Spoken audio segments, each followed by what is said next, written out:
إن الإنسان لفي خسر إلا الذين آمنوا وعملوا الصالحات وتواصوا بالحق وتواصوا بالصبر. صدق الله العظيم وصدق رسوله النبي الكريم ونحن على ذلك لمن الشاهدين والشاكرين والحمد لله رب العالمين.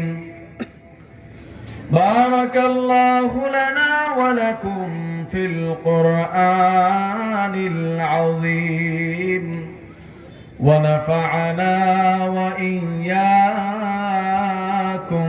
بالآيات والذكر الحكيم.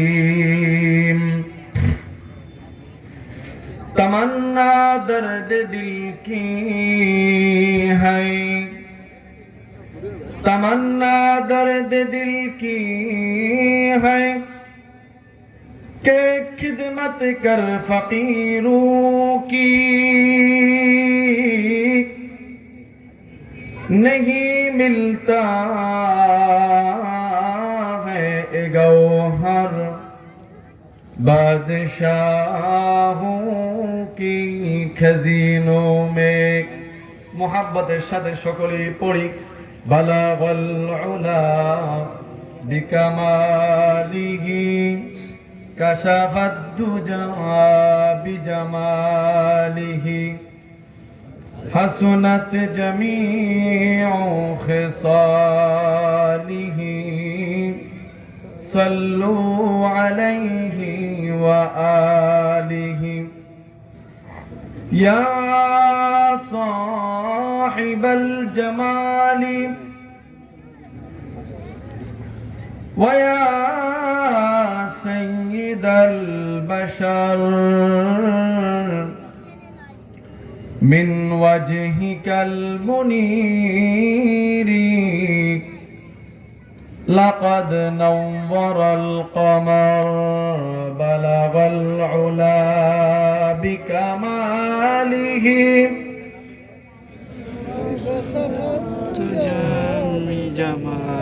हसनत जमीउ खिसालिही सल्लु अलैहि व आलिहि.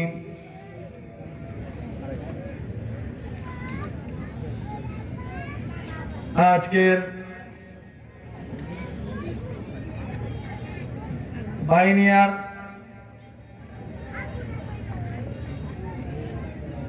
কোম্পানির কিছু ভাই এবং অত্র এলাকার যুব সমাজ এবং সর্বস্তরের মানুষের সহযোগিতায় ওনাদের উদ্যোগে আয়োজিত আজকের এই বিশাল মহাসম্মেলন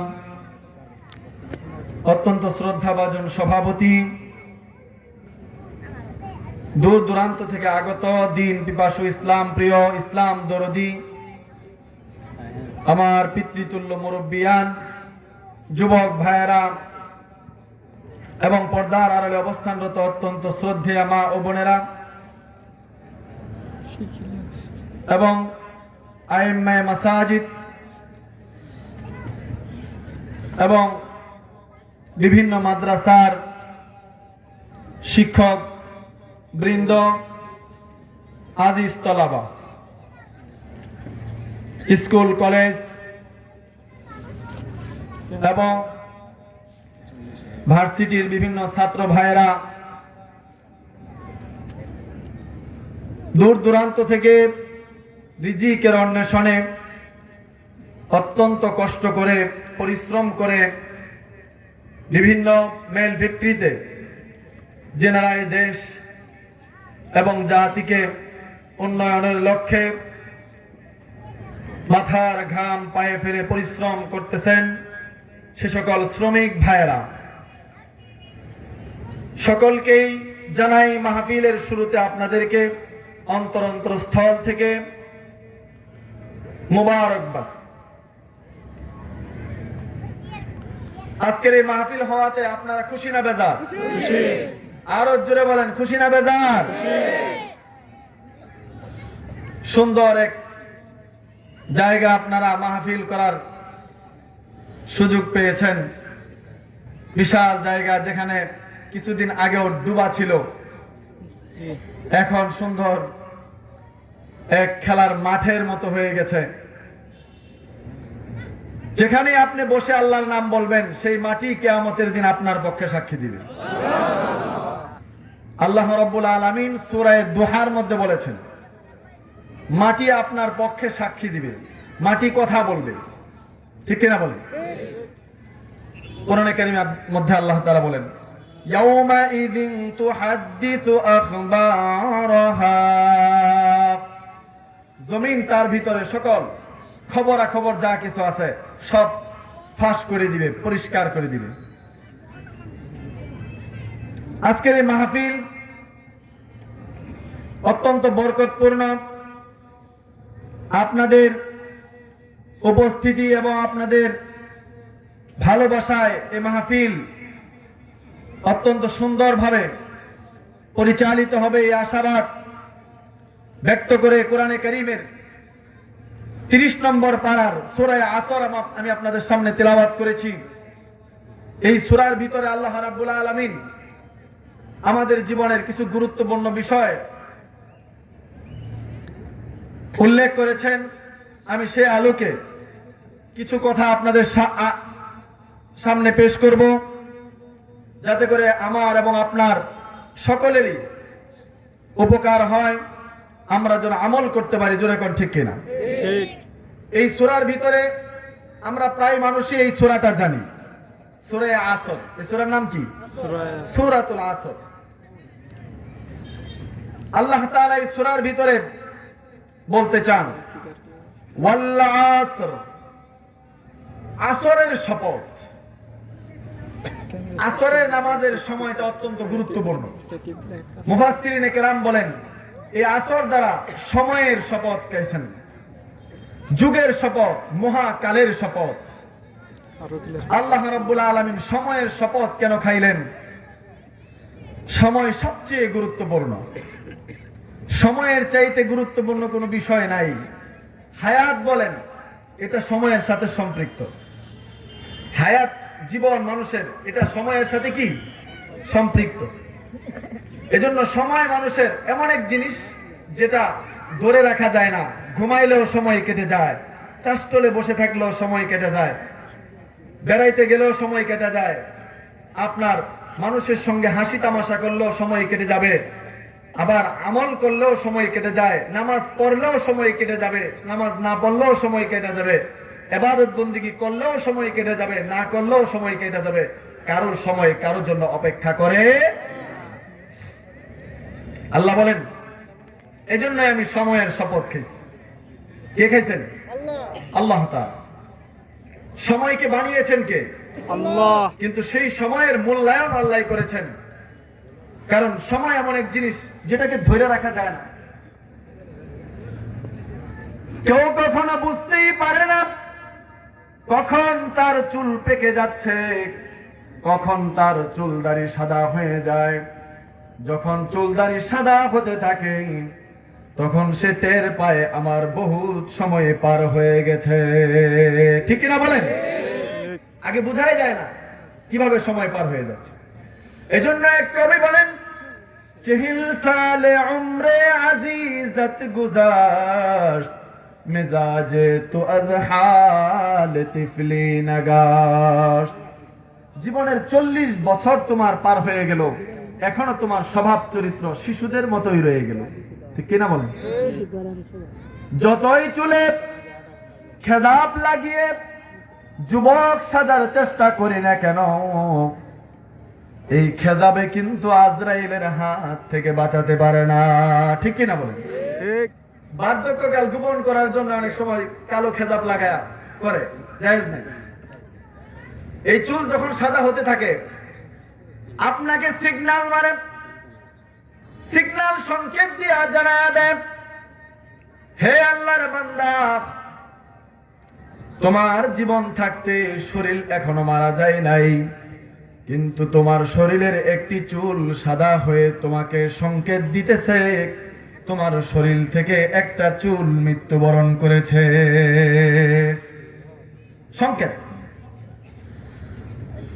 বেশি দিন সময় সামনে নাই, এটার উপদেশ তুমি গ্রহণ করো। এজন্যই আল্লাহ রাব্বুল আলামিন বিশ্ব নবীর মাধ্যমে কালো খেজাব ব্যবহার করা নিষেধ করেছেন। লাল রং লাগান, সবুজ লাগান, কোনো সমস্যা নাই। সমস্যা আছে, কিন্তু কালোটা লাগানো নিষেধ। এজন্য সময়ের শপথ করে মহান রব্বুল আলামিন বোঝাতে চান, এক মুফাসসির এই সূরা আসরের তাফসীর বুঝার জন্য তার বুঝে আসতেছেন আল্লাহ সময়ের শপথ কেন খেয়েছেন। ঘুরতে ঘুরতে এক পাহাড়ের কাছে গিয়ে দেখেন বরফের এক খণ্ড, বিশাল বরফ খণ্ডের দিকে তাকায়া তিনি বুঝতে পারছেন সূরা আসরের তাফসীর ব্যাখ্যা তিনি চিন্তা করে দেখলেন। এই বরফের দিকে তাকিয়ে কতক্ষণ চিন্তা করার পর তিনি বললেন, আমার তো সূরা আসরের ব্যাখ্যা তো আমার বুঝে এসে গেছে বরফের দিকে তাকায়া। সুবহানাল্লাহ বলেন। কেমনে? সময়ের শপথ আল্লাহ কেন করেছেন? সময়ের শপথ এই কারণে আল্লাহ খেয়েছেন, কারণ বরফের খণ্ডটা যেরকম কারো জন্য অপেক্ষা করে না, গলা তার বন্ধ নাই। বরফ সব 24 ঘন্টা প্রতিটা সেকেন্ডে প্রতিটা মুহূর্তে গলতেছে কিনা তাকায় বলেন, রাত আর দিন নাই, অন্ধকার আর আলো নাই, সর্বক্ষণ বরফ খণ্ডটা যেরকম গলে যাচ্ছে কারো অপেক্ষা করে না, কিছুক্ষণের জন্য বরফ গলা বন্ধ হয় না। ঠিক মানুষের হায়াতটা বরফ খণ্ডের মতো, একটা মুহূর্ত বরফ খণ্ডের মতো তার হায়াতের চাকা ঘোরা বন্ধ করে না। ঠিক কিনা বলেন? হায়াতের চাকা ঘুরছে, যে কোনো ভাবে আপনার সময় ফুরিয়ে যাবে। আল্লাহ রাব্বুল আলামিন বলেন কোরআনের এক আয়াতের মধ্যে আল্লাহ জানায়া দিয়েছেন, আফাহাসিবতুম আন্নামা খালাকনাকুম আবাসা। হে আমার বান্দারা, তোমরা কি মনে করেছো আমি তোমাদেরকে অনর্থক অহেতুক সৃষ্টি করেছি? এমনিতেই কয়েকদিনের জন্য খেয়ে দিয়ে ফুর্তি করে দুনিয়া থেকে চলে গেলে, আমার নিয়ামত ভোগ করলে, খাবার খাইলা আর ঘুমাইলা, এটা করার জন্যই কি তোমাকে আমি মানুষ বানিয়েছিলাম নাকি? তুমি চিন্তা করে দেখো তো, তোমার মতো কত মাখলুক দুনিয়ার মধ্যে ছিল যারা তোমার মতো খানা খেয়েছে আবার ঘুমাইছে, তারাও খাবার খাইতো, তারাও ঘুমাইতো, কিন্তু সে তার নিজের ব্যাপারে চিন্তা করবে দূরের কথা, দুনিয়ার ব্যাপারে চিন্তা করবে দূরের কথা, নিজের পরিচয়টাও সে নিজেই জানে না। কুকুরের দিকে তাকায় দেখেন, কুকুর তো নিজেই নিজের নাম পর্যন্ত জানে না। যেরকম ঠিক কিনা? কুকুর নিজে তার নাম যে কুকুর এই বাংলাদেশে এ জানে, নিজের নামটা যে কি এটাও বলতে পারে না। আবার উর্দুতে তাকে বলে কুত্তা, সেটা কি সে জানে তার কি কুত্তা বলা হয়? ইংরেজিতে ডগ, জানে যে ইংরেজিতে আমার ডগ বলে। যে নিজের নামটা পর্যন্ত বলতে পারে না, ও মানুষ, তোমার মেধার দিকে, তোমার ব্রেইনের দিকে তাকায় দেখাও, তুমি তো তোমার নিজের নাম বলতে পারো। শুধু তোমার নিজের নাম বলা না, পৃথিবীর বহু জিনিস তুমি আবিষ্কার করার মতো মাথা, এতটুকু জ্ঞান এবং মেধা তুমি ধারণ করো, কে দিয়েছিল এটা? আরো জোরে বলেন মহান প্রভুর নাম, আরো জোরে বলেন কে দিয়েছেন? এটার হিসাব যদি আল্লাহ চান, দুনিয়ার কোন মাখলুককে আল্লাহ এই জ্ঞান দান করে না, নিজের নামটা পর্যন্ত বলতে পারে না। শিয়াল মামারে যে আমরা শিয়াল মামা ডাকি, সে কি জানে নাকি? হ্যাঁ, শিয়াল মামা এটা আমরা জানি, সারা জীবন খালি শিয়াল মামা বলি, কিন্তু শিয়াল নিজেই জানে না তারে যে আমরা শিয়াল মামা ডাকি। যেরকম ঠিক কিনা? তাহলে নিজের পরিচয় নিজে জানে না, অথচ মানুষের জ্ঞান কত প্রখর, কত মেধা, কত শানিত। আল্লাহ রাব্বুল আলামিন মানুষের মাথায় কত ব্রেন দিয়ে দিয়েছেন, যেটা অন্য কোন মাখলুককে আল্লাহ দেন নাই। আল্লাহ রাব্বুল আলামিন বলেন, কি কারণে বানিয়েছি? অনর্থক বানাই নাই। আরেক আয়াতে স্পষ্ট ভাষায় আল্লাহ জানিয়ে দিয়েছেন কি কারণে সৃষ্টি করেছেন। বলবো? আল্লাহ বলেছেন ওয়ামা খালাকতুল জিন্না ওয়াল ইনসা ইল্লা লিয়াবুদুন। আল্লাহ বলেন একমাত্র আমার ইবাদতের জন্যই সৃষ্টি করেছি, অন্য কোনো উদ্দেশ্যে না। সুবহানাল্লাহ। একটাই উদ্দেশ্য, ইবাদত। ইবাদত, আল্লাহর গোলামি। এই সূরা আসরের মধ্যে আল্লাহ রাব্বুল আলামিন এই কথাটাই বলেছেন ওয়াল আসর ইন্নাল ইনসানা লাফি খুসর। সম্মানিত উপস্থিতি, আল্লাহ বলেন মহাকালের শপথ খেয়ে বলতেছেন ইন্নাল ইনসানা, নিশ্চয় মানুষ। নিশ্চয় এখানে কাফের আর মুসলমান আর হিন্দু বৌদ্ধ খ্রিস্টান কোনো কিছু উল্লেখ নাই। সকল মানুষ, সকল মানুষ, পৃথিবীর সমস্ত মানুষ। আল্লাহ বলেন ইন্নাল ইনসানা লাফি খুসর।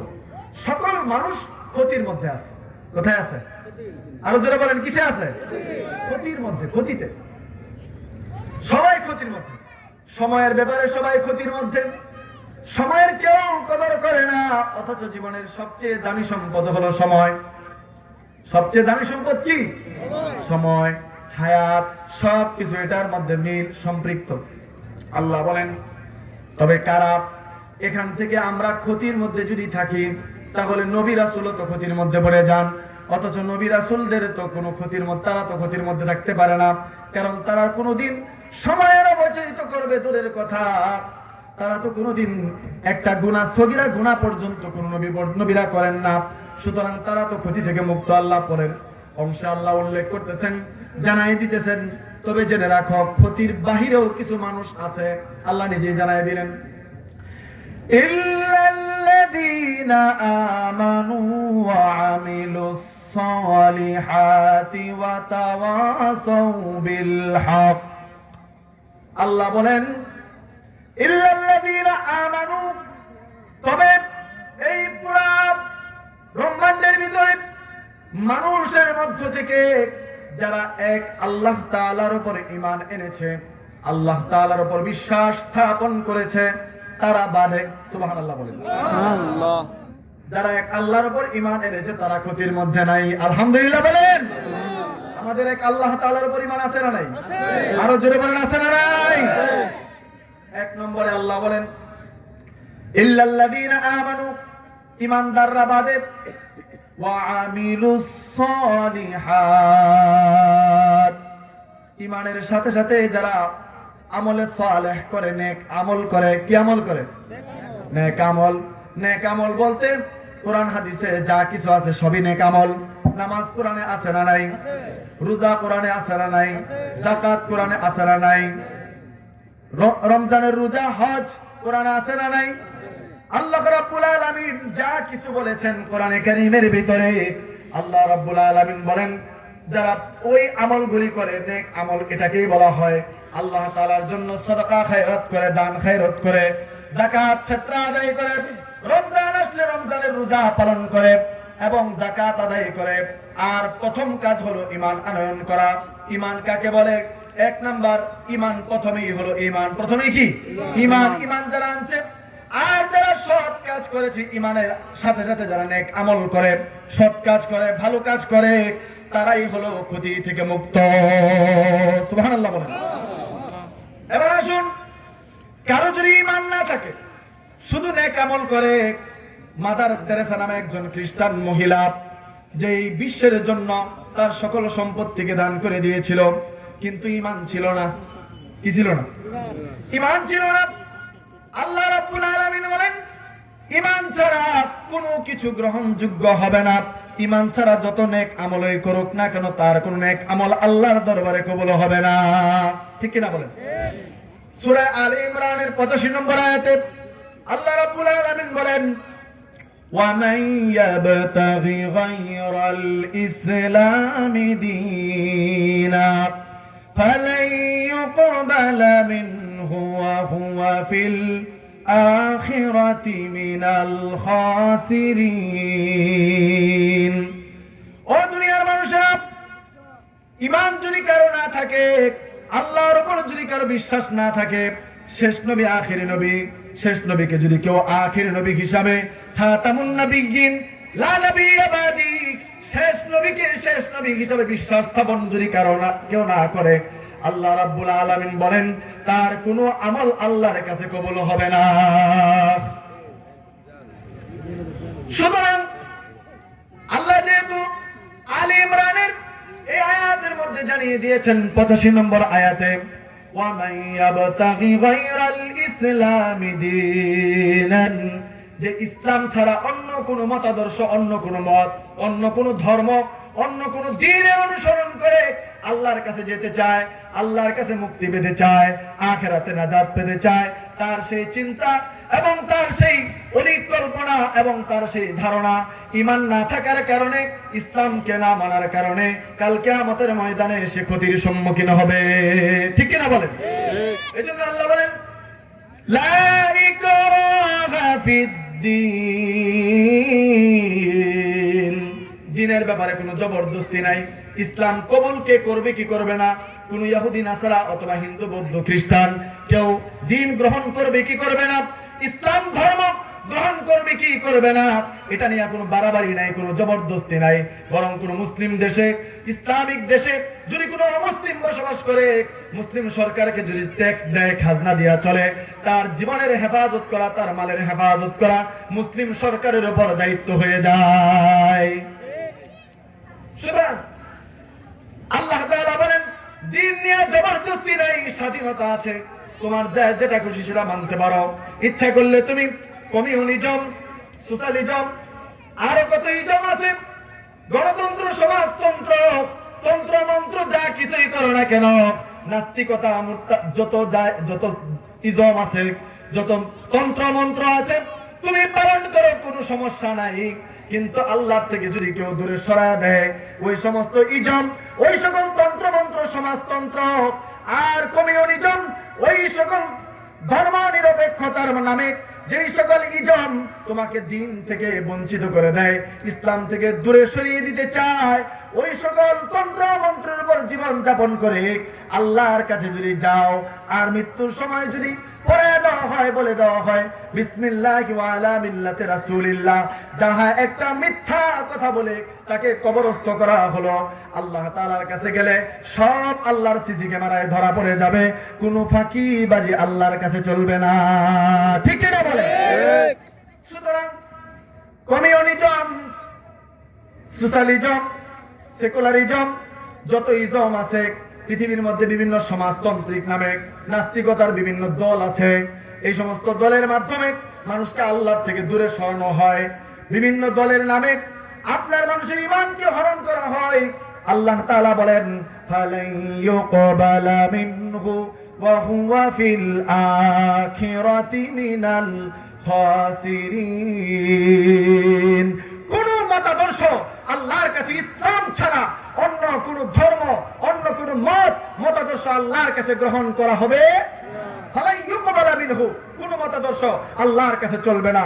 এখন তুমি বলো কার মতাদর্শ মানবে ইসলামের রাসূলুল্লাহ সাল্লাল্লাহু আলাইহি ওয়াসাল্লামের মতাদর্শ নাকি অন্য কারো মতাদর্শ? আমাদেরকে কার মতাদর্শ মানতে হবে?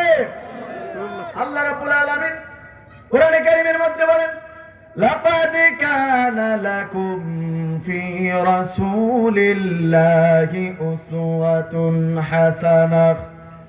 আল্লাহ তাআলা জানিয়ে দিয়েছেন সকল মতাদর্শবাদ একমাত্র মতাদর্শ চলবে ইসলামের আর বিশ্বনবী মুহাম্মদুর রাসূলুল্লাহ সাল্লাল্লাহু আলাইহি ওয়াসাল্লামের। মুহতারাম উপস্থিতি আল্লাহ তাআলা পরের অংশে বলেন ঈমানের দাম এত বেশি কেন এটা আপনাদেরকে বুঝায় দিলাম। ঈমান ছাড়া কোনো আমল আল্লাহর কাছে কবুল হবে না এবং গ্রহণ করা হবে না গ্রহণযোগ্য হবে না। সেটা দাড়িপাল্লায় ওঠানোর যোগ্যতাই রাখে না। আল্লাহ কোরআনে এক আয়াতে বলেন কিয়ামতের দিনে এমন কিছু কাফের বেঈমানরা উপস্থিত হবে অনেক ভালো ভালো কাজ করেছে জমিনে কিন্তু অনেক আমলের পাল্লা নিয়ে যাবে কিন্তু তাদের জন্য আল্লাহ বাটখারা দাড়ি পাল্লা খাড়াই করবেন না। এর একটা মাপারই অযোগ্য, মাপাই যাবে না, মাপাই হবে না, বিনা হিসাবে জাহান্নামী, বিনা হিসাবে জাহান্নাম। মুহতারাম উপস্থিতি, তবে ধর্ম নিয়ে কোনো বাড়াবাড়ি নাই, ধর্ম নিয়ে কোনো বাড়াবাড়ি নাই, স্বাধীনতা আছে এই ব্যাপারে। এরপরে আল্লাহ বলেন ওয়ামিলুস সালিহাতি ওয়া তাওয়াসাউ বিল হক। আল্লাহ বলেন ওয়ামিলুস সালিহাত, নেক আমল যারা করবে, ঈমানের সাথে সাথে নেক আমল করা। যে ব্যক্তি সকালবেলা ফজরের পরে পড়েছে লা ইলাহা ইল্লাল্লাহু মুহাম্মাদুর রাসূলুল্লাহ সাল্লাল্লাহু আলাইহি ওয়াসাল্লাম, সকালবেলা ফজরের পরে এই কালিমা যে পড়েছে তার উপর ইসলামের সকল বিধিবিধান সঙ্গে সঙ্গে তার উপর বর্তিত হয়ে গেছে। ঠিক কিনা বলেন?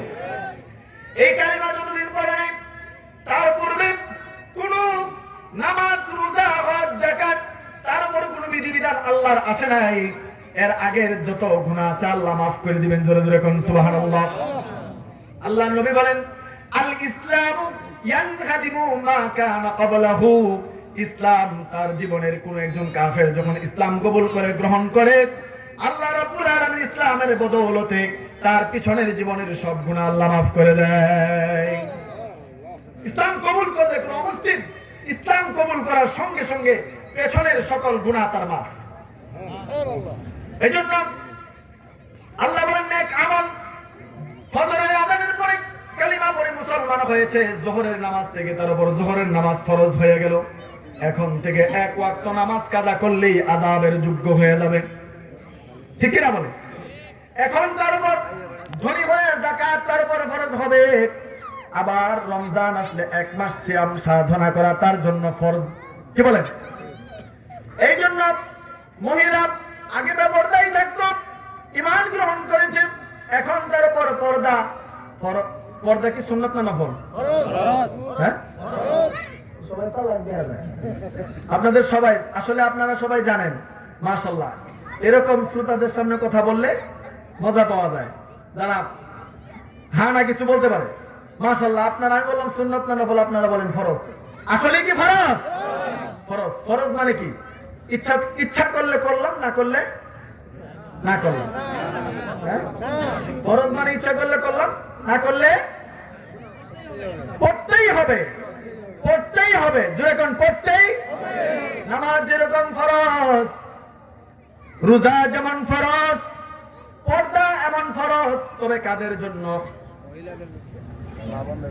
শুধু কি মহিলাদের জন্য? শুধু কি মহিলাদের? আমরা ভুল জেনেছি এতদিন, আসলে শুধু মহিলাদের জন্য পর্দা নয়, পুরুষ এবং মহিলা সকলের জন্যই পর্দা। সুবহানাল্লাহ বলেন। এই সমাজকে ঠিক করার জন্য আল্লাহ পর্দার বিধান দিয়েছেন। আল্লাহ কোরআনের এক আয়াতের মধ্যে বলেন মুমিনদেরকে, হে নবী আপনি মুমিন পুরুষদেরকে বলে দিন তারা যেন তাদের রাস্তায় চলার সময়, তবে আপনার বুরকা পড়তে হবে না, কারণ আপনাকে বাইরে কাজ করতে হবে, এই জন্য আপনার বুরকা পরার প্রয়োজন নাই। কিন্তু রাস্তা দিয়ে যাওয়ার সময় আপনাকে চক্ষুকে আল্লাহ বলেছেন, আল্লাহর কোরআনের আয়াত, ইয়াকুদ্দু মিন আবসারিহিম, তাদের চক্ষুগুলি যেন, মাথাটা নিচু করে চক্ষুটা যেন মাটির নিচের দিকে, মাটির দিকে তাকায় তাকায় চলতে থাকে। সুবহানাল্লাহ বলেন। মাটির দিকে তাকান, আপনার আসমানের দিকে তাকাইতে হবে না। ওই যে উপরের দিকে তাকাইলে দেখবেন, যে নিচের দিকে তাকাবেন, উপরের দিকে তাকায় দেখবেন বিল্ডিং এর মধ্যে মহিলা দাঁড়িয়ে আছে। সুতরাং উপরের দিকে তাকানোর দরকার নাই, মাটির দিকে তাকাইতে বলা হয়েছে। আর তার লজ্জাস্থানকে যেন হেফাজত করে। আবার নবীজিকে আল্লাহ তাআলা হুকুম করলেন, ওগো নবীজি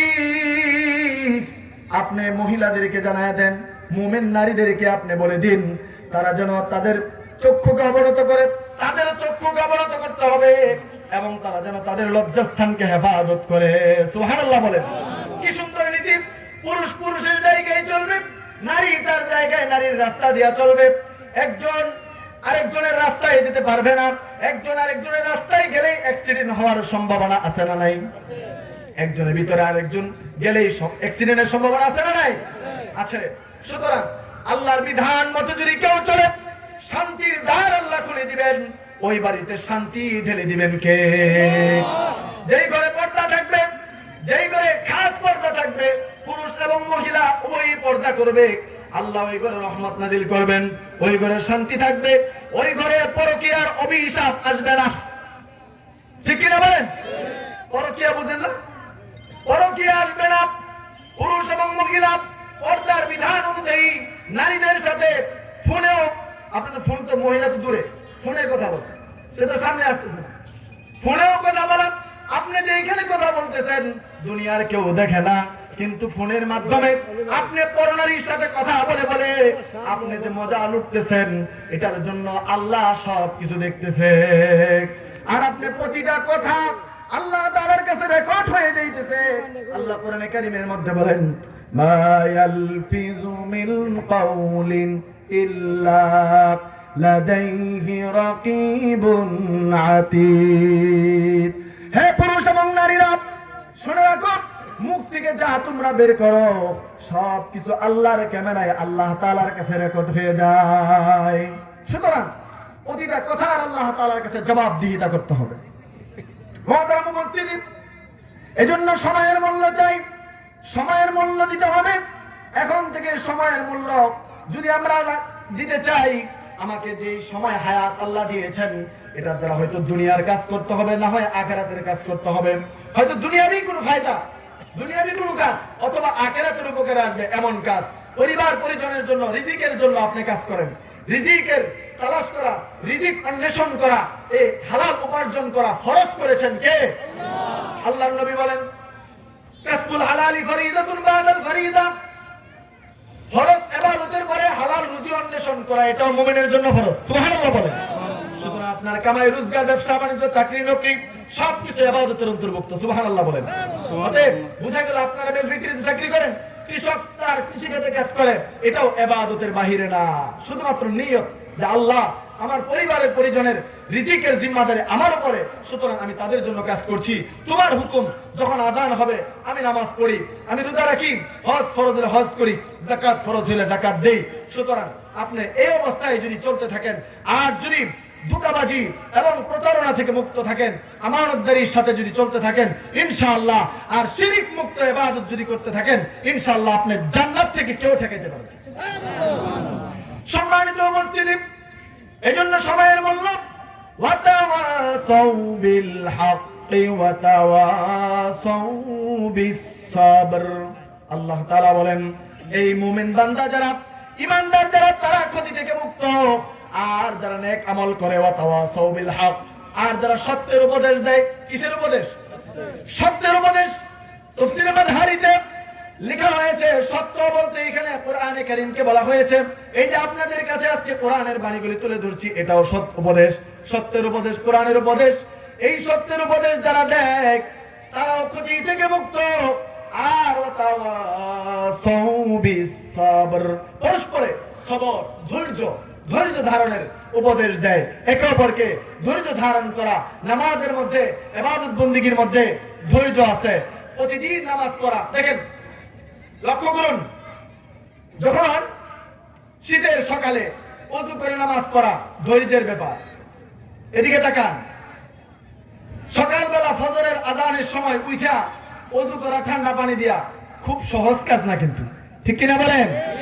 অত্যন্ত কঠিন, কিন্তু মুমিনদের জন্য কঠিন নয়। মুমিনদের জন্য কঠিন নয়, কারণ তার সামনে সে জানে আমার পিছনে মৃত্যুর পরোয়ানা জারি হয়ে আছে। ঠিক কিনা বলেন? মুমিন জানে আমার পেছনে মৃত্যুর পরোয়ানা জারি। যদি কোনো আসামি থাকে যার পিছনে ওয়ারেন্টের আসামি, তার ঘুম খাওয়া নাই, কোথায় সে থাকবে তার চিন্তার কোনো শেষ নাই। এই দেশ থেকে কিভাবে পালাবে সেই কুল কিনারা সে খুঁজে পায় না। ওয়ারেন্টের আসামি যেমন আমরা তো সবাই মৃত্যুর ওয়ারেন্টের আসামি হয়ে আছি 24 ঘন্টা। ও ভাই, ঘুমাইলেও সময় পার হয়ে যায়, আপনি বেড়াইতে গেলেও সময় পার হয়ে যায়, আপনি হাসি তামাশা করলেও সময় পার হয়ে যায়। এভাবে একদিন আপনার হায়াত শেষ হয়ে যাবে, একদিন এই জীবন, মহামূল্যবান জীবন আপনার শেষ হয়ে যাবে।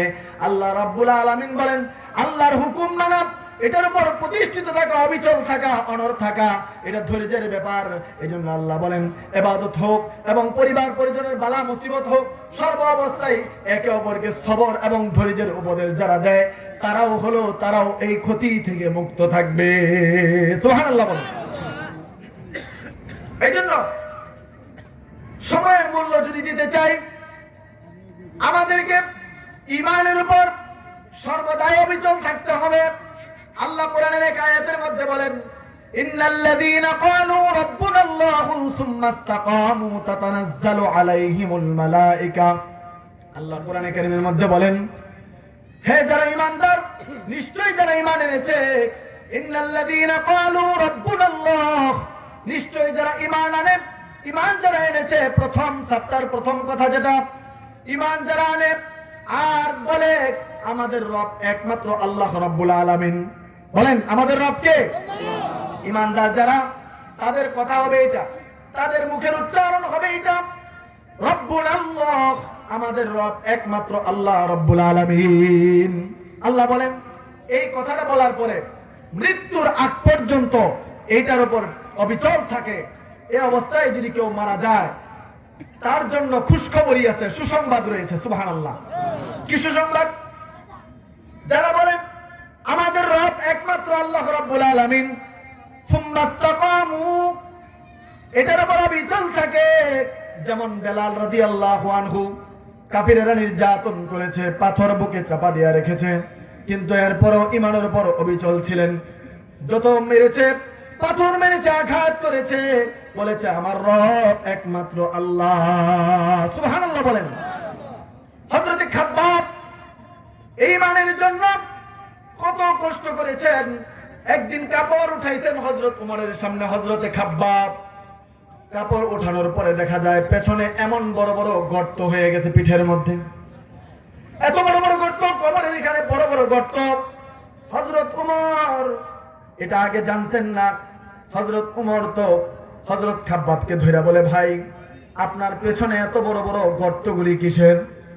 হযরত খাব্বাব চোখের পানি ছেড়ে দিয়া হযরত ওমরকে বলে, ও ভাই ওমর, আমি যখন ইসলাম গ্রহণ করি, কাফেররা আমাকে এমন ভাবে জুলুম নির্যাতন করেছে, জ্বলন্ত আগুনের উপরে, জ্বলন্ত অঙ্গারের উপরে এমন ভাবে আমাকে শোয়া দিত যে আমার শরীর থেকে গোশত পুইরা পুইরা রস পড়তে থাকতো, এইভাবে জ্বলন্ত আগুনগুলি নিভে যাইতো। ওই আগুনের অঙ্গারের কারণে, এই আগুনের কয়লা আমার শরীরের রক্ত পরে পরে, রক্তের পানি পড়তে পড়তে যখন ওই গর্ত, ওই আগুনগুলি নিভে যাইতো, আর এভাবে আমার এখানে গর্তগুলি হয়ে গেছে, কিন্তু আমাদের সেই কষ্টে পাওয়া ঈমান এরপরও আজও পর্যন্ত ঈমান ছেড়ে যায় নাই। সুবহানাল্লাহ। এই হলো ঈমানদারদের ঈমান। আল্লাহ এই জন্যই বলেন, এই সকল ঈমানদাররা যখন এইভাবে ঈমান রক্ষা করে, আল্লাহ বলে এদের মৃত্যুর সময় আল্লাহ রহমতের অসংখ্য ফেরেশতা তাদের কাছে পাঠায়া দেন। শুধু পাঠায় দিয়া বলে, তাতানাজ্জালু আলাইহিমুল মালায়েকা, তাদের কাছে রহমতের ফেরেশতার আজরাইল যখন তাদের জান কবজ করে, এই সময় রহমতের ফেরেশতারা তাদের কাছে আসে, ঈমানদারদের কাছে, খাঁটি ঈমানদার যারা তাদের কাছে আসে, আয়েশা বলেন, আল্লা তাখাফু ওয়া লা তাহজানু ওয়া আবশিরু বিল জান্নাতিল্লাতী কুনতুম তুআদুন। সুবহানাল্লাহ। ফেরেশতা এসে বলেন, আজরাইল জান কবজ করবে, বড় কষ্টের বিষয়, কিন্তু তাদের সামনে জান্নাতের সেই আপনার কি বলে, জান্নাতের ছবি, জান্নাতের সেই দৃশ্য তার চোখের সামনে তুলে ধরে ঈমানদারদের সামনে আল্লাহ তাআলা ওই সকল ফেরেশতাদেরকে সুসংবাদ দিয়া পাঠান। তারা এসে বলে, আল্লাহ তাখাফু, হে ঈমানদার ভয় পায়ো না, ওয়ালা তাহজানু, এবং চিন্তাও করবে না। তার চিন্তা আসবে পরিবার পরিজন কেমনে চলবে, চিন্তা। এই জন্য ফেরেশতারা বলবে, দুনিয়ার ব্যাপারে কোনো চিন্তা করবে না, পরিবার পরিজন কেমনে চলবে, হ্যাঁ, কোনো চিন্তা করবে না। আর ওয়া আবশিরু বিল জান্নাতিল্লাতী কুনতুম তুআদুন, সংবাদ গ্রহণ করো ওই জান্নাতের, তোমার আল্লাহ দুনিয়ায় জীবিত থাকতে যে জান্নাতের ওয়াদা করেছিলেন, সেই জান্নাতটা তোমার সামনে তুলে ধরা হলো। দেখো তোমার জান্নাত তোমার জন্য প্রস্তুত হয়ে গেছে। এই দৃশ্য তার সামনে তোলা হবে। এটা দেখতে দেখতে, এটা যেমন মরণের সময় কষ্ট যাতে না হয়, এটা একটা ইনজেকশন। আপনি দেখেন যখন ডাক্তাররা অপারেশন করে, অপারেশনের সময় যখন ইনজেকশন দেয় তখন কিন্তু আর ব্যথা পায়, যখন কাটে এর আগে আপনার শরীর কাটলে ব্যথা পাবেন না, কিন্তু যখন ইনজেকশন দেয় তখন আর অবসর ইনজেকশন দিলে আর ব্যথা পাওয়া যায়? ব্যথা পাওয়া যায় না। মুমিনেরও কষ্ট হয়, কিন্তু মুমিনকে যখন জান্নাতের দৃশ্য তার সামনে তুলে ধরা হবে তখন যেন মৃত্যু যন্ত্রণা না হয়, ওই দৃশ্য দেখতে দেখতে সেটা যেন তার যন্ত্রণা না হওয়ার ইনজেকশন। সুবহানাল্লাহ বলেন। ওইটা দেখবে, ওইটা দেখলে পাগল হয়ে যাবে ওই জান্নাতে যাওয়ার জন্য, এই অবস্থায় জান কবজ হয়ে যাবে, খুঁজেই পাবে না। সুবহানাল্লাহ বলেন। শুধু তা না, ফেরেশতারা তখন বলবে নাহনু আউলিয়াউকুম ফিল হায়াতিদ দুনিয়া ওয়া লাকুম ফিল আখিরাহ নাহনু আউলিয়াউকুম ফিদ দুনিয়া ওয়াল আখিরাহ।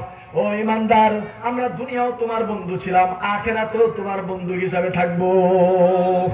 দুনিয়াতেও তোমার সঙ্গে ছিলাম, দেখছো না আমাকে, আর কবরে যে যাইতেছো সেখানে আল্লাহ পর্যন্ত, জান্নাত পর্যন্ত তোমার গার্ড হিসাবে থাকবো। সুবহানাল্লাহ। ওয়ালাকুম ফিহা মা তাশতাহি আনফুসুকুম ওয়ালাকুম ফিহা মা তাদউন। আল্লাহ রাব্বুল আলামিন ফেরেশতাদেরকে দিয়া মৃত্যুর সময় তাকে সুসংবাদ দিয়া দিবে, ও ঈমানদার, তোমার জন্য জান্নাতে এমন নাজ নিয়ামত রয়েছে, তুমি যা চাইবে সকল নিয়ামত তোমার জন্য আল্লাহ প্রস্তুত করে রেখেছেন। এরপর আল্লাহ বলেন নুজুলাম মিন গফুরির রহিম। এটা আল্লাহর পক্ষ থেকে তোমার মেহমানদারি হিসেবে থাকবে। সুবহানাল্লাহ। সম্মানিত উপস্থিতি, সময়ের মূল্য, এই সময়ের মূল্য বোঝাতে গিয়ে আমার একটা ঘটনা মনে পড়ছে, বলবো? সময় মনে কম, অল্প সময়। সময়ের মূল্য বোঝাতে গিয়ে একটা ঘটনা। এক দেশে এক বাদশা ছিল, ফার্সি দেশের বাদশা, ইরানের বাদশা। ইরান দেশে ফার্সি দেশের বাদশা। বাদশার ছিল 3 স্ত্রী। কয়জন? এক বাদশার 3 জন স্ত্রী। একজন ছিল একেবারে পূর্ণ বয়স্ক মুরব্বী। এরপরে কিছুদিন পরে আরেক বিয়ে করছে, অর্ধ বয়স্ক। পরে যেটা নগদ বিয়ে করছে এটা হলো অল্প বয়সের। বিবাহ আবার একসাথে করে নাই, বিবাহ করছে প্রথমে যেটা করছে এটা তো বুড়ো হয়ে গেছে, যখন যেটা মধ্য বয়সী বিবাহ করছে এটা মধ্য বয়সে রয়েছে, যেটা মাত্র বিয়ে করছে বুড়া হইলে কি এত বিবাহ করছে নতুন স্কুল কলেজের ছাত্রী, মনে করেন এরকম বয়সে 3 বউ। ঘটনাক্রমে এই 3 বউ নিয়ে এক সময় তার চিন্তা আসলো, আমি এক জায়গায় ভ্রমণ করতে যাব। কোথায় যাব? ভ্রমণ করতে যাব। ঘটনা না শুধু, ঘটনার মধ্যে উপদেশ আছে। ঘটনাটার মধ্যে কি আছে? উপদেশ সবার জন্য। মনোযোগ দিয়ে শুনুন। বাদশার 3 স্ত্রী। প্রথম স্ত্রীর নাম হলো ফানা বিবি, বুড়া এটা। দ্বিতীয় যেটা মধ্যবয়সী তার নাম হলো হায়াতুন নেসা। কি নাম? হায়াতুন নেসা। আর যেটা নগদ বিবাহ করছে অল্প বয়সের তার নাম হলো জাহান বিবি। কি নাম? জাহান বিবি। 3 বিবি। তার চিন্তা হলো সফরে যাবে, ভ্রমণ করতে যাবে এক জায়গায়। যখন ভ্রমণ করতে যাবে একজন স্ত্রীকে সাথে নিয়ে যাবে। চিন্তা করলো কোন স্ত্রীকে নিয়ে যাব সাথে। একবারে বুড়াটারে লয়ে গেলে রাস্তাঘাটে হেরেই কান্দুলিয়ে ঘুরতে হবে। ভ্রমণে গেলে যদি হেরেই কান্দুলিয়ে ঘুরতে হয় তাহলে তো জান শেষ। সফরে গেলে, দূর দূরান্তে গেলে একটু পাতলা পুতলা মানুষের প্রয়োজন। চিন্তা করে না, এরে নেওয়া যাবে না। তাহলে কি করা যায়? 3 জনের একজনের যদি আমি ডিক্লেয়ার দেই, আচ্ছা, তো যদি বলি যে আমি মাঝখানে তারে নিয়ে যাবো, অথবা অল্প বয়সের যেটা নগদ মডার্ন এরে নিয়ে যাব, তো বাকি স্ত্রীরা নারাজ হবে না? অসন্তুষ্ট হবে না? যার ঘরে একাধিক স্ত্রী আছে সে জানে এটার জ্বালা কি। জোরে কোন ঠিক কিনা? এই জন্য চিন্তা করলো কারে নিয়ে যাবো, সবাই তো নারাজ। তাহলে একটা কি করে, একটা টস দেই বা একটা এরকম একটা লটারি দেই। কি দেই? লটারি। লটারির মাধ্যমে যার নাম আসবে তাকেই নিয়ে যাবে। কিন্তু আবার পরে চিন্তা করে লটারি যদি বুড়াটার নাম উঠে পরে কি, তখন করে তো না, এই কাজ করা যাবে না।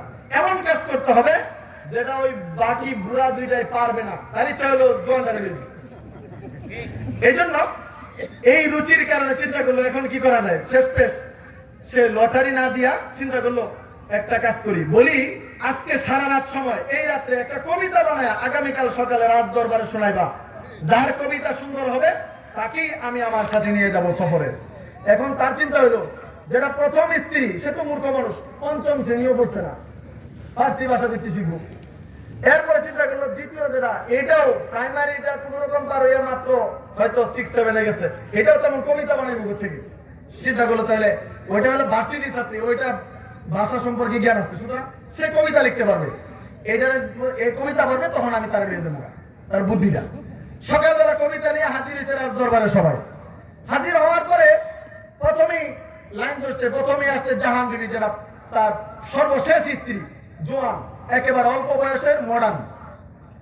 আসতে বলে কি কবিতাটা দেখি তোমার, সবার সামনে রাজ দরবারে সে কবিতা পড়ে শোনায়। আবার কবিতার মধ্যে কিন্তু বাদশার নাম থাকতে হবে, শর্ত লাগাই দিছে।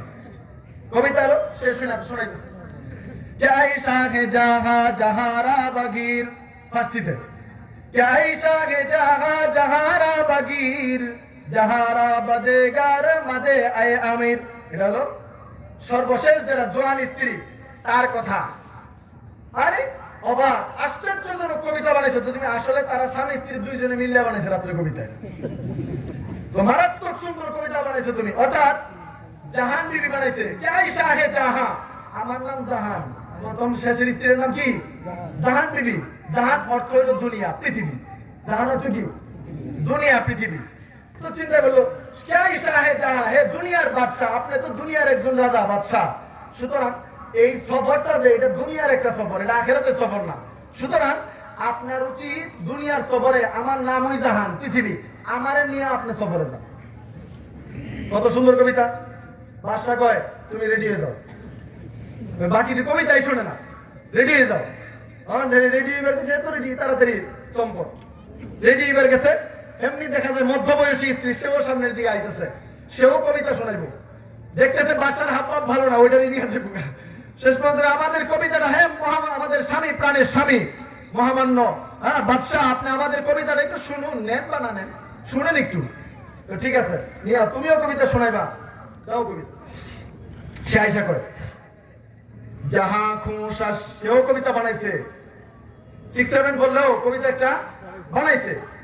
যাহা খুশাস লেকিন বাবা ইয়াদ হায়াত, চেকারা ইয়াদ দেগার নাবাসাদ হায়াত। আইয়ে বলতেছে যাহা খুশাস, আমনের শেষের স্ত্রী, বয়স কম, অল্প বয়সের, জাহান পৃথিবী, ভালো, দুনিয়া ভালো, দুনিয়া লাগে, দুনিয়া কি করে, দুনিয়ার প্রয়োজন আছে, দুনিয়া ছাড়া চলে না, দুনিয়ার দরকার আছে, কিন্তু যাহা খুশাস লেকিন বাবা ইয়াদ হায়াত, কিন্তু হায়াত ছাড়া দুনিয়ার বেলো নাই কোনো, যেটা ঠিক কিনা? হায়াত না থাকলে দুনিয়াটা কি করবেন, দুনিয়া সব দেওয়া হলো, হায়াত নাই, আর হায়াত নাই। আমার নাম ওই হায়াতুন নেসা, আমাকে নিয়ে যান, গেলেন সফরে, হায়াত ফুরায় গেল, আমরা সফরই বা। সুতরাং জাহান খুশাস, জাহান ভালো, পৃথিবী ভালো, কিন্তু পৃথিবীর সফরে হায়াত না থাকলে পৃথিবী অচল। সুতরাং জাহা খুশাস লেকিন বাবা ইয়াদ হায়াত, চেকারা ইয়াদ দেগার নাবাসাদ হায়াত, হায়াত না থাকলে দুনিয়া অচল, আমাকেই নিয়ে যাচ্ছে। মারাত্মক কবিতা, এটা সেইটা বেশি মারাত্মক না? তুমি তো আমার হায়াতে খুঁজে পারছো। সুতরাং দেখতেছে বয়স বাড়লে জ্ঞানও বাড়ে, খালি শুধু ভার্সিটির ছাত্রী হলে চলবে না, বয়স বেশি জ্ঞানও বেশি, যেটা কেউ ঠিক কিনা? এবার বুড়া বেড়ি যে লাডি বোর্ড দিয়ে আইতেছে, এর দিকে এর নিয়ে তো যাওয়াই সম্ভব না, তো আমার নেওয়া লাগতো না, কবিতাটা শোনো, তার কথার মধ্যে কোনো রসকস নাই, মুরব্বী মানুষ তো জানে তারা নিত না, এই জন্য আমার কথার কোনো রসকস নাই। হ্যাঁ, প্রথমেই আইসা বলে তুমিও কবিতা শোনাবে, হ্যাঁ আমিও কবিতা শোনাইবো, নেওয়ার দরকার নাই, যারে মন চাইলে যায়, সোজা কথা। কবিতা এবার পড়া শুরু করছে। জাহানো হায়াতো হামা বেওয়াফা, ফানারা তলব কুন কে আখের ফানা। তার নাম ওই ফানা, তার নাম কি? ফানা। ফানা মানে হলো মৃত্যু, ফানা মানে কি? মৃত্যু। ফানা মানে ধ্বংস। হ্যাঁ, কুল্লু মান আলাইহা ফান, সব ধ্বংস হবে একমাত্র তোমার রব ছাড়া, ঠিক কিনা বলে? ওই ফানা বিবি ওরা ধ্বংস হয়ে যাবে, মৃত্যুবরণ করা। সে এসে বলতেছে জাহানো হায়াতো হামা বেওয়াফা, বলে জাহান হায়াত, ওই আগের দুইটা, জাহান বিবি হায়াতুন নেসা, হায়াত, দুনুটা বেঈমান, দুনুটা কি? বেঈমান, গাদ্দার, নিমক খারাপ, একটাও চিরদিন থাকে না, দুনিয়াও চিরদিন থাকে না, হায়াতও চিরদিন থাকে না। সুতরাং কি করতে হবে? ফানারা তলব কুন কে আখের ফানা, ফানারে নিয়ে সবরে জান, এটা চিরদিন থাকবে আপনার সাথে। কি বললেন? ফানারা তলবকুন কে আখির ফানা, মৃত্যু যখন বরণ করবেন কিয়ামত পর্যন্ত আবাদুল আবাদ, মৃত্যুর পরের জিন্দেগি বড় লম্বা, ঠিক না বলেন? কোনোদিন শেষ হবে না, মৃত্যুর পরের জীবন কোনোদিন শেষ হয় না। ফানা বিবি বলে জাহান্নাম শেষ হয়ে যাবে, পৃথিবীর দ্বন্দ্ব থাকবে না। হায়াতুন নেসার হায়াতও চিরদিন থাকে না, অতএব দুনুরা বেঈমান, দুনুরা চিরদিন থাকে না। সবকিছু আপনার কাছ থেকে ভোগ করবে কিন্তু বেশি দিন থাকবে না। কিন্তু ফানা বিবি এটা বুড়া কাল শুরু থেকে আছে এই পর্যন্ত, জীবনের শেষ পর্যন্ত কেন আবাদুল আবাদের জন্য চিরদিন আপনার সঙ্গে থাকবে। সুবহানাল্লাহ বলেন। সে তো কয় তুমি তো আমার মরণের কথা স্মরণ করাই দিছো, তুমি তো এটা এমন মাইর দিলা যেই মাইরে তো আমার সব সবর বরবাদ হয়ে গেছে, আমাকে তুমি মৃত্যুর কথা স্মরণ করাই দিছো। এবার বাদশা উপদেশ গ্রহণ করে বলে, এই বৃদ্ধ মহিলা থেকে উপদেশ গ্রহণ করে বলে, হায়াতে হাম মিসলে বুলবুল, হায়াতে হাম মিসলে বুলবুল সৈর গুলশন কে লিয়ে কুশা হুয়ে বাগে বানু मैं तो अपना घर चले। सुभानअल्लाह बोले। हायते हम मिसले बुलबुल सैर गुलशन के लिए खुश रहू है बाग बानू मैं तो अपना घर चले।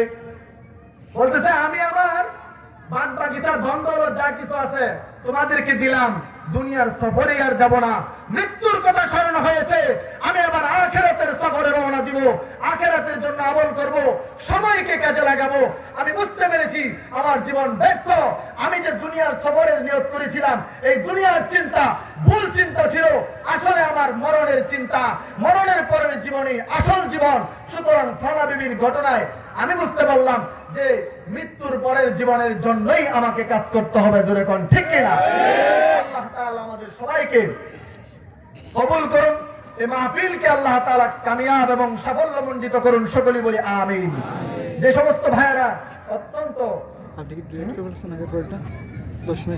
অত্যন্ত পরিশ্রম করে, অক্লান্ত পরিশ্রম করে এই মাহফিলের আয়োজন করেছেন, আঞ্জাম দিয়েছেন, আল্লাহ তাবারাক ওয়া তাআলা এলাকার মানুষের জন্য আল্লাহ তাআলা যেন এই মাহফিলের উসিলায় বরকত নাজিল করেন। জোরে বলেন আমিন। মুহতারাম উপস্থিতিন, আমরা বলতে চাই এই দেশে আমরা ইসলাম নিয়ে আছি এবং আমরা ইসলাম নিয়ে থাকতে চাই, দ্বীন নিয়ে থাকতে চাই, আমাদের ঈমান নিয়ে থাকতে চাই। আমরা যখন ঈমান নিয়ে ঘরে থাকবো, আমাদের ঈমান নিয়ে ঘরে থাকলে কেউ যদি আমার ঈমানের মধ্যে আঘাত না করে তাহলে আমরা নীরবেই থাকি। কিন্তু যখন আমাদের ঈমানের উপর কেউ যদি আঙ্গুল দিয়া খোঁচা মারে, সময় 3-4 মিনিট বাড়াই দিচ্ছি তো এই জন্য সামনে যেতেছি। ঈমান নিয়ে ঈমান সবসময় ঘুমন্ত থাকে, ঈমান কি থাকে? ঘুমন্ত থাকে। কিন্তু যখন ঈমানের মধ্যে কেউ খোঁচা মারে, বেঙ্গলের চাকের মধ্যে যখন কেউ ভীমরুলের চাকে খোঁচা মারে তখন কিন্তু আর ভীমরুল আর বসে থাকে না, ঠিক কিনা বলে? ঈমানদার সবসময় নীরব থাকে। কিন্তু ঈমানদারের ঈমানের মধ্যে যদি ভীমরুলের চাকের মতো যদি খোঁচা মারে তখন কিন্তু ঈমানদারের ঈমান গর্জে ওঠে। সাহাবায়ে কেরাম যতক্ষণ পর্যন্ত মক্কি জিন্দেগিতে একজন কাফিরকেও কিছুই বলেন নাই, কিন্তু যতক্ষণ পর্যন্ত ঈমানের উপর আক্রমণ না আসছে ততক্ষণ পর্যন্ত কোনো কাফের মুশরিকদেরকে কিছু বলে নাই। আর যখনই আক্রমণ আসছে ঈমানের উপরে তখন কোনো কাফেরকে আর ছাড় দেয় নাই, ঠিক কি না বলেন? লক্ষ্য করে দেখেন আমাদের দেশে মাঝে মধ্যে কিছু কিছু মাথা মোটা বুদ্ধিজীবী মাঝে মধ্যে ইদিয়া উঠে, গর্জে উঠে। মাথা মোটা বলক বুদ্ধিজীবী, কি জীবী? বুদ্ধিজীবী। মাঝে মধ্যে এমন কিছু কথা বলে যে কথাগুলো শুনলে মনে হয় তারা যে কোনো সময় এই দেশ থেকে ইসলামকে উঠায় দিবে, ঠিক কিনা বলে? মাঝে মধ্যে মনে হয় তারা ইসলামের শুধুমাত্র ইসলাম নিয়ে সমালোচনা, দ্বীন নিয়ে সমালোচনা, ইসলামের বিভিন্ন বিধিবিধান নিয়ে সমালোচনা, এটা করার জন্যই বুঝি আল্লাহ এদেরকে বানাইছে। মাঝে মধ্যে এমন মাঝে মধ্যে কিছু কিছু পাগলা মুরাদের মতো কিছু কিছু পাগলা টাগলা মাঝে মধ্যে বাইর হয়, যারা নাকি এই দেশ থেকে ইসলামকে উঠিয়ে দেওয়ার জন্য, ইসলাম থেকে মানুষকে দূরে সরাবার জন্য অনেক সময় কলা কৌশলে বলে সংবিধানে ইসলাম থাকবে কিভাবে, এটা তো অযৌক্তিক, সুতরাং ইসলামকে উঠায়া দেওয়া হবে। কোন কূট কৌশলে এই দেশ থেকে ইসলাম এমনি এমনি আসে নাই, কচুরি পানার ইসলাম ভেসে আসে নাই। ইসলাম সাহাবায়ে কেরামের রক্তের উপর ভর দিয়ে ইসলামের পর্যন্ত এসেছে। স্বাধীন স্বাধীনতার জন্য, এই দেশের স্বাধীনতা রক্ষার জন্য, এদেশের আমার মা বোনেরা, মা বোনদের ইজ্জতের বিনিময়ে, এদেশের প্রায় লক্ষ লক্ষ শহীদের রক্তের বিনিময়ে আমাদের এই মাতৃভূমিকে আমরা স্বাধীন করেছি। সুতরাং স্বাধীনতার জন্য যদি 30 লক্ষ মানুষ জীবন দিতে পারে, ঈমান রক্ষার জন্য, ইসলাম রক্ষার জন্য আরো 30 লক্ষ মানুষ জীবন দিবে ইনশাআল্লাহ। সুতরাং এই দেশ থেকে ইসলামকে দূরে সরাবার ক্ষমতা কারো যুগে যুগে আমরা দেখেছি। ফেরাউন পারে নাই, সাদ্দাত পারে নাই, নমরুদ পারে নাই, কারুন পারে নাই, কিছুদিন আগে বুশও পারে নাই। তার বাড়ি খেয়ে ইরাক থেকে যাইতে হয়েছে। কিছুদিন আগে বিশ্ব নবীকে কার্টুন আকারে বানাইয়া ব্যঙ্গ করেছিল ফ্রান্সের ম্যাক্রন। এমানুয়েল আমি বলি এনিমেল। এনিমেল মানে কি? সবাই কই পশু, আমি কই জানোয়ার। ঘুরে ঘুরে একই কথা, জানোয়ার উর্দুতে আর পশু বাংলায়। এনিমেল ম্যাক্রন, এমানুয়েল আমি জানি, বলি না আবার জানি না। এমানুয়েল ম্যাক্রন বা এনিমেল ম্যাক্রন আল্লাহর নবীকে নিয়ে যখন কার্টুন আঁকা হলো, সে উদারতার দোহাই দিয়ে বলল এটা যার যার মত প্রকাশের স্বাধীনতার নামে যখন সে এটাকে সমর্থন করলো, কিছুদিন পর তার দেশের একজন প্রজা সরাসরি তার সামনে থাপ্পড় মেরে ফেলে দিয়েছে। একজন সাধারণ মানুষ। বোঝা গেল আল্লাহ ধরে না, কিন্তু মাঝে মধ্যে কিন্তু ধরে ফেলায়।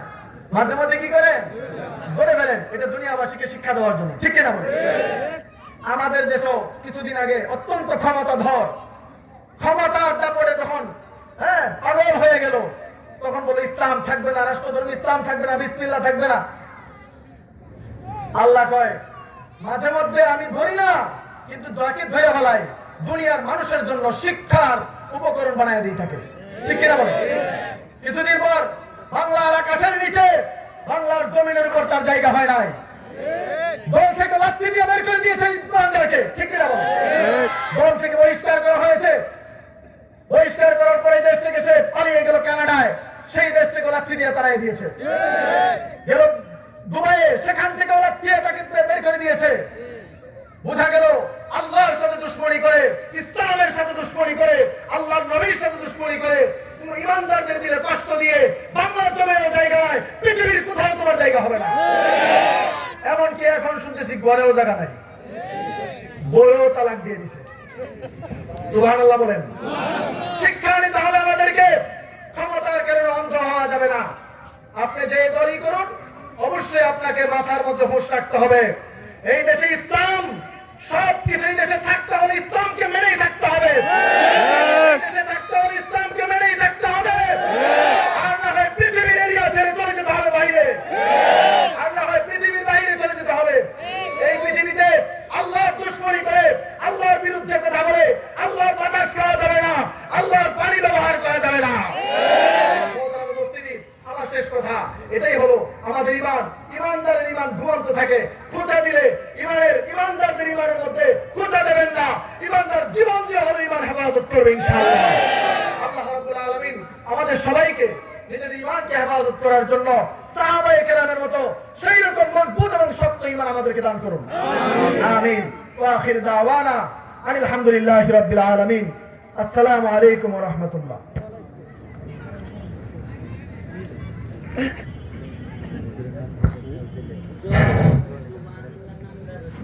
আলহামদুলিল্লাহ, আমরা হযরত মাওলানা মুফতি দিলওয়ার হোসেন ভাইয়ের খুব সুন্দর নসিহত শুনেছি। আমরা সবাই মনোমুগ্ধ, তাই না ভাই? খুব সুন্দর ওয়াজ করছেন হুজুর আমাদের জন্য।